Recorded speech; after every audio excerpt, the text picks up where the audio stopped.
Marju Randmer-Nellis ja ma kutsun sind osa võtma toidufotograafia koolitusest.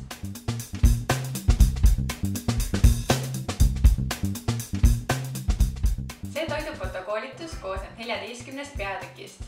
Räägime sellest, missugust fotovarustust võiks ühe toidufoto tegemisel vaja minna, kuidas kasutada kõikidele kättesaadavat päevavalgust ning loomulikult räägime ka kompositsioonist.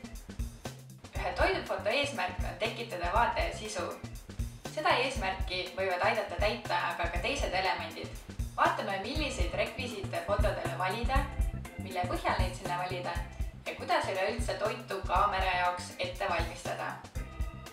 Oluline osa on koolitusest ka sellel, mis puudutab toidufotograafiat kui ettevõtlust. Kuidas näeb välja üks kokaraamatu projekt päris algusest päris lõpuni? Missugused on küsimused, mida peaks kliendilt juba enne alustamist küsima ning kuidas oma tööd hinnastada? Kui armastad toitu ja soovid sellest ka iseäratavaid fotosid teha, siis ootan sind osalema.